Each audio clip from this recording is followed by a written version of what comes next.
Wednesday morning இன்றைக்கி சுவேலுக்கு என்ன lunch back பண்ணேன்னு பார்க்கலாம். ரைஸை வந்து ஒரு 1/2 முன்னாடியே ஊற வச்சுருந்தேன். ஸோ அதை வந்து நம்ம அடுப்பில் ஏற்றிட்டோம்னா கடகடன்னு எல்லா வேலையும் செஞ்சிடலாம். ஸோ அதனால் வந்து ரைஸை ஃபஸ்ட்டு அடுப்பில் ஏற்றியாச்சு. நேற்று வச்ச காரக்குழம்பே இருந்தனால ஸோ இன்றைக்கி அவனுக்கு சிம்பிளாக வந்து எக் ரைஸே செஞ்சு கொடுத்துடலான்னு இது பண்ணலாம். அதுக்கு முன்னாடி வந்து ராகி தோசைக்கு ஊற வச்சோன்னா நான் ஈவினிங் அரைச்சா மார்னிங் புளிச்சிரும். அதனால் வந்து 1 கப் அளவு ராகி, ஒரு 1/4 கப் அளவுக்கு அரிசி எடுத்திருக்கேன். அதே அளவுக்கு வந்து உளுந்து, கொஞ்சம் வெந்தயம், அவல். ராகியை வந்து நல்லா நம்ம வாஷ் பண்ணிக்கணும். ஏன்னா அதில் அழுக்குகள் நிறையா இருக்கனால. இன்றைக்கி வந்து காலைல வந்து நேற்று வச்ச ரைஸ் சாப்பாடு இருந்தனால அதை கஞ்சி ஊற்றியாச்சு. ஸோ அது தயிர் ஊற்றி சாப்பிட்றாங்க. நான் வந்து கொஞ்சம் மோர் குடிக்கிறேன். வெங்காயம் அதெல்லாம் கொஞ்சம் எடுத்து வச்சாச்சு.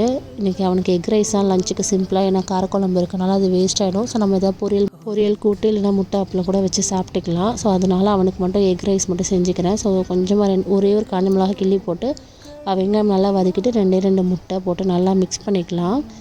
கொஞ்சமாக பெப்பர், உப்பு, அவ்வளோதான். இதுதான் அவனுக்கு பிடிக்கும். அந்த வெங்காயம், தக்காளி, இந்த மிளகாத்தூள்லாம் போட்டு அவன் அவ்வளோவா சாப்பிட மாட்டான். கொஞ்சம் உப்பு. சாப்பாடு வந்து நல்லா வெந்துகிட்ருக்கு. சாப்பாடு நல்லா வடிச்சிட்டு நல்லா ஆறினோன்னே நீங்கள் வந்து இந்த மாதிரி கருவேப்பிலை சாப்பிடுவீங்களான்னு சொல்லுங்கள். ஸோ உங்களுக்கு ஹேர் லாஸ் ஆகுதுன்னா நீங்கள் இந்த கருவேப்பிலை ட்ரை பண்ணி பாருங்கள்.